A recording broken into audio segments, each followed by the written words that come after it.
तो hey everyone, मैं हूँ रूपा और आप देख रहे हैं रूपा क्लासेस। मैं ऐसा करती हूँ कि आप सभी मस्त होंगे और हम भी मस्त है। तो आज हम लेके आए हैं बिहार बोर्ड 2027 का जो एग्ज़ाम होने वाला है उसका जो हिंदी है उसका चैप्टर नंबर 8 है। क्या है? जीत जीत में निखरता हूँ। जो एक क्या है, साक्षात्कार है।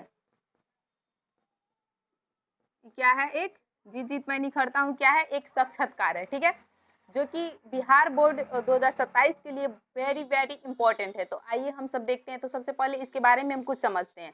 ठीक है, तो देखिए, जीत जीत मैं निखरता हूँ, तो इसके लेखक जो है वो कौन है?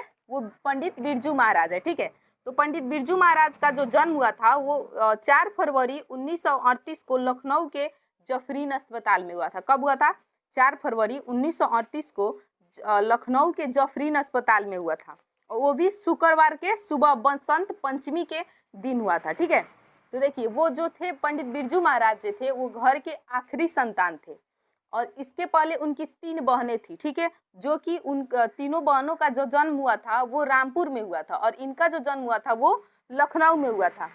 उस समय जो अम्मा उनकी थी 28 के लगभग रही होंगी।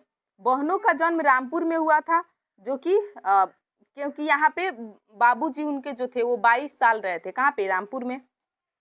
बड़ी बहन, सबसे जो बड़ी बहन थी वो लगभग 15 साल की हो चुकी थी। उस समय बाबूजी रामगढ़ इत्यादि राजाओं के यहाँ भी गए थे। उस समय वो कहाँ गए थे? रामगढ़ राजाओं के यहाँ गए थे। तो आइए इसका क्वेश्चन देखते हैं।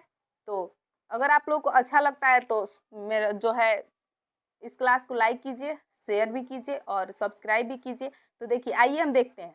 हमारा क्वेश्चन है कि लखनऊ और रामपुर से बिरजू महाराज का क्या संबंध है। तो देखिए, लखनऊ और रामपुर से बिरजू महाराज का क्या संबंध है। तो देखिए, लखनऊ में बिरजू महाराज का जन्म हुआ था। बिरजू महाराज का जन्म कहाँ हुआ था? लखनऊ में हुआ था। और उनके बहनों का जन्म जो हुआ था वो रामपुर में हुआ था। काफी दिन रहे जो है बिरजू महाराज जो है वो काफी दिन रामपुर में रहे, और उनका जन्म कहाँ हुआ था? लखनऊ में हुआ, और वो काफी दिन रामपुर में भी रहे थे। लखनऊ और रामपुर में बिरजू महाराज का एक मधुर और यादगार संबंध जुड़ा था। ठीक है, जब किसी का जन्म कहीं और हो, कुछ दिन वहां रहे, उसके बाद कहीं और चला जाए, तो क्या होता है, जो उसका संबंध जो होता है वो आपस में एक यादगार पल की तरह होता है। जैसे कि हम ही लोग हैं, हम लड़कियों का क्या है, जन्म हुआ कहीं और, शादी हुई कहीं और, तो जहाँ शादी हुई वहीं पूरी जिंदगी रहना है। तो क्या होता है, कभी कभी काम पड़ा तो जहाँ जन्म हुआ है वहाँ पे जाते हैं, मतलब मायके जाते हैं। तो उससे क्या है कि हम लोगों का एक संबंध जुड़ा हुआ है। ठीक है, जैसे कि आप ही लोग हैं। ठीक है, आप लोग किसी प्लेटफॉर्म पे पढ़ाई कर रहे हैं। ठीक है, और आप लोग साल भर, 1.5 साल 2 साल पढ़ने के बाद आपका जब बारी आया नेक्स्ट क्लास में जाने का, तो आप इस प्लेटफॉर्म को छोड़िएगा, और नहीं तो किसी अदर चीज़ का तैयारी करने के लिए जाइएगा। तो क्या होगा, इस प्लेटफॉर्म से जो है एक जो है ना अच्छा सा यादगार पल जुड़ा होगा। सेम उसी तरह इनका जन्म लखनऊ में हुआ, बहनों का जन्म रामपुर में हुआ, लेकिन ये जो थे रामपुर में काफ़ी दिन रहे थे, इसलिए इन दोनों का यादगार पल जो था अच्छा से जुड़ा हुआ था। और आइए आगे देखते हैं। तो हमारा अगला है कि रामपुर से नवाब की नौकरी छूटने पर हनुमान जी को प्रसाद क्यों चढ़ाया गया। रामपुर से जब नवाब की नौकरी छूटी तो वे जो है हनुमान जी को प्रसाद क्यों चढ़ाया गया। लोगों का तो अक्सर नौकरी छूटता है तो क्या होता है, प्रॉब्लम होती है, वो रोते हैं, बिलखते हैं, लेकिन इन्होंने खुशी से हनुमान जी को प्रसाद चढ़ाया। क्यों चढ़ाया, देखते हैं। तो देखिए, रामपुर की नौकरी छूटने पर पंडित बिरजू महाराज के पिता ने हनुमान जी को प्रसाद चढ़ाया। जब रामपुर से पंडित बिरजू महाराज की नौकरी छूटी तो उनके पिता जो थे वो क्या किए, हनुमान जी को प्रसाद चढ़ाए। ठीक है, क्योंकि महाराज जी 6 साल की उम्र से ही नवाब के यहाँ नाचते थे। क्यों प्रसाद चढ़ाए, क्योंकि पंडित बिरजू महाराज जब 6 साल की उम्र के थे तभी से वो नवाबों के यहाँ नाचते थे। ठीक है, जिससे कि अम्मा उनकी बहुत परेशान हो चुकी थी, जिसकी अम्मा उससे बहुत परेशान थी। बाबूजी नौकरी छूटने के लिए हनुमान जी को प्रसाद चढ़ाया करते थे, और नौकरी से जान छूटी इसलिए बाबूजी ने हनुमान जी को प्रसाद चढ़ाया। हर दिन बाबूजी जो थे हनुमान जी को प्रसाद चढ़ाते रहते थे कि जो मेरा बेटा का है नौकरी छूट जाए, और जब उसे नौकरी से जान छूटी तो वो क्या किए, प्रसाद चढ़ाए। जिस तरह मान के चलिए कि आप लोग की माँ पापा जो है, गार्जियन जो है, वो प्रार्थना करते हैं कि मेरा बच्चा जो है अच्छा नंबर से पास हो जाए, हमेशा जपते हैं, पूजा करते हैं। फिर भी आप लोग भी कई मंदिर में जाते हैं तो हे भगवान मेरा अच्छा नंबर है। उसी प्रकार ये क्या थे, और जब अच्छा नंबर आता है तो आप लोग क्या करते हैं, जो भी प्रसाद चढ़ाना तो प्रसाद चढ़ाते हैं, महादेव पुजवाते हैं, मतलब जो भी करना होता है वो करते हैं। सेम उसी प्रकार इनके लिए क्या था कि हाँ नौकरी छूट जाएगा, बहुत कम उम्र से ये कर रहे थे, नौकरी छूट जाएगा तो क्या करेंगे, प्रसाद चढ़ाएंगे। ठीक है, उदाहरण में एक और ले लेते हैं। मानते हैं कि किसी कंपनी में जो है कोई काम कर रहा है, बहुत ज़्यादा दिन से कर रहा है, कंपनी वाला छोड़ नहीं रहा है, तो इसके उपलक्ष्य में गार्जियन क्या करता है कि हे भगवान, हमारे बच्चा के वहाँ से छोड़ दे ओकर मालिक, हम प्रसाद चढ़ाएं।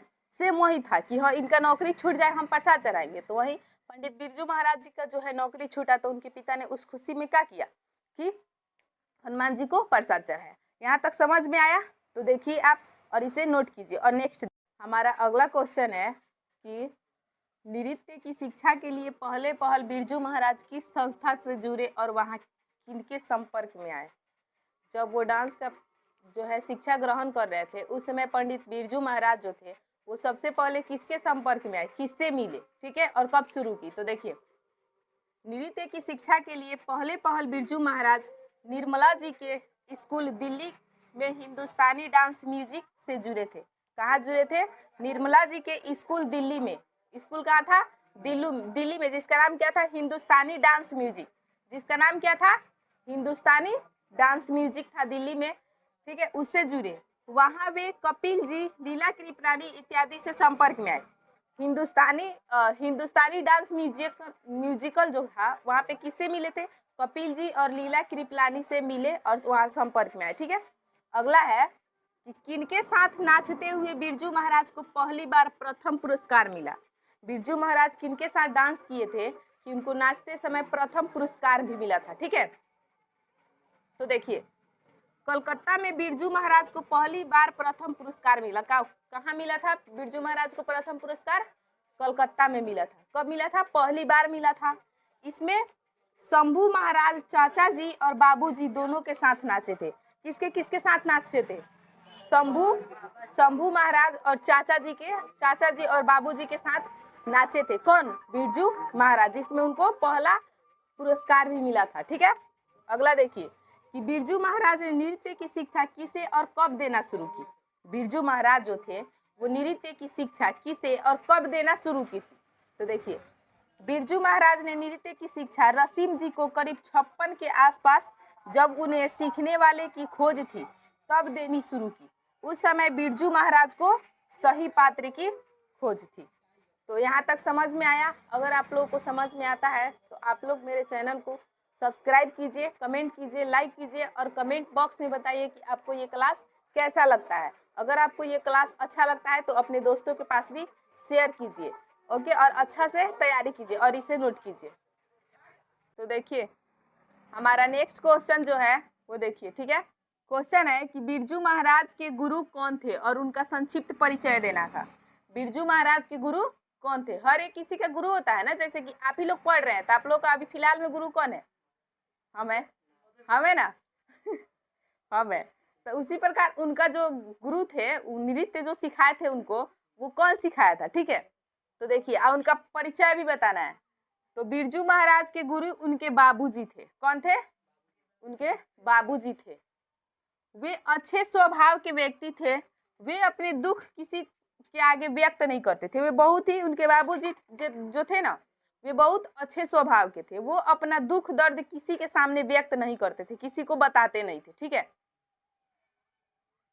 उन्हें कला में से बेहद प्रेम था। उन्हें कला से बेहद प्रेम था।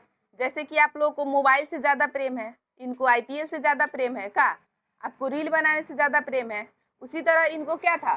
कला नृत्य से ज़्यादा प्रेम था, ठीक है। जब बिरजू महाराज 9.5 साल के थे, उसी समय बाबूजी की मृत्यु हो गई।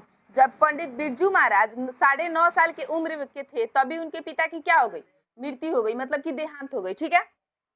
बाबूजी की मृत्यु हो गई। बिरजू महाराज को गंडा उनके बाबूजी ने ही बांधा था और तालीम भी बाबूजी ने ही सिखाया था। देख लीजिए, जिस तरह हम लोग अपने भाइयों को राखी बांधते हैं, ठीक है, और राखी बांधते हैं तो उनसे कुछ पैसा लेते हैं ना, उनसे कुछ गिफ्ट लेते हैं। उसी प्रकार जब उनके बाबूजी उनको गंडा बांधे थे तो गंडा उनको कितना रुपया दिया गया था? पंडित बिरजू महाराज कितना रुपये दिए थे? 500 रुपये दिए थे, ठीक है। तो ये क्या था? उनको गंडा भी कौन बांधे थे? उनके बाबूजी ही बांधे थे, ठीक है। यहाँ तक समझ में आया? हम नेक्स्ट देखेंगे। तो देखिए, बिरजू महाराज के जीवन में सबसे दुखद समय कौन आया? बिरजू महाराज के जो समय में है, सबसे दुखद समय कौन सा था, ठीक है।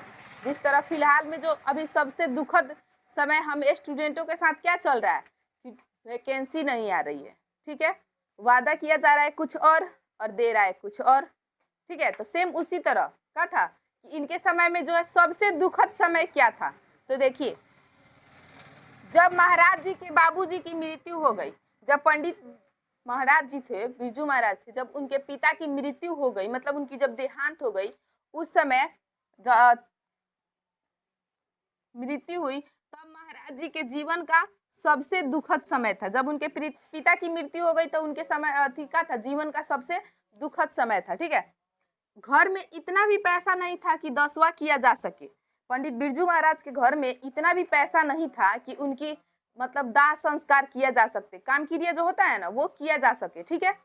तो वो क्या किए, देखिए उन्होंने 10 दिन के अंदर 2 प्रोग्राम किए। पंडित बिरजू महाराज जो थे वो 10 दिन के अंदर, मतलब 10वां होने से, 10वां उस समय किस समय होता था, केस छिलाना, मुड़ी छिलाता उसी समय ना, उसको 10वां 10 कातर बोलते हैं हम लोग। उस समय उन्होंने 10 दिन के अंदर में 2 प्रोग्राम किए, ठीक है। कितना प्रोग्राम किए, 2। उन 2 प्रोग्रामों से 500 रुपए इकट्ठा हुए। जब वो 2 प्रोग्राम किए तो उससे उनको कितना रुपए मिला, कितना रुपए मिला, 500 रुपए मिला था, ठीक है। तब 10वां और 13वां की उन्होंने काम किया और कितना रुपए कमाया, 500। फिर भी काम कर दिया 500 रुपए से और इधर उधर काम, जब उन्होंने 2 दिन प्रोग्राम किया तो उनको 500 रुपए मिला और वो क्या था, वो अपने पिता का काम क्रिया किए, 13वां और 10वां किए, ठीक है। और फिर करने के बाद जो थे वो काम की तलाश में इधर उधर भटक रहे थे, और जब काम कर दिया तो काम की तलाश में फिर इधर उधर भटकने लगे। और उन्होंने 5 रुपए का 50 रुपए का भी काम मिल जाता तो अच्छा होता। जब वो काम के लिए इधर उधर भटकने लगे अपने पिता का काम करके, और सोचते थे कि अगर 50 रुपए का काम भी कहीं मिल जाएगा तो बहुत अच्छा रहेगा। वो तो यह समय जो था पंडित बिरजू महाराज के लिए सबसे दुखद था।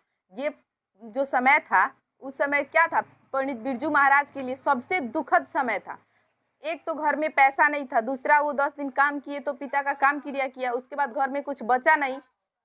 इसको शॉर्टकट में समझेंगे कि बिरजू महाराज के जीवन का जो था सबसे दुखद समय ये था कि जब उनकी पिता की मृत्यु हो गई तो उनके काम 10वां 13वां करने के लिए उनके पास एक भी रुपया घर में नहीं था। तो उन्होंने 10 दिन प्रोग्राम किया और करने से 500 रुपये कमाया, और कमाने के बाद क्या किया, अपने पिता का दाह संस्कार किया। और उस समय से काम के लिए भटकने लगा कि कहीं 50 रुपये भी मिल जाता था फैमिली चलाने के लिए अच्छा होता। तो समझ में आया। अगर यहाँ तक आप लोग को समझ में आता है तो आप लोग मेरे चैनल को सब्सक्राइब कीजिए, दोस्तों के पास भी शेयर कीजिए, लाइक कीजिए, कमेंट कीजिए कि कैसा लगा।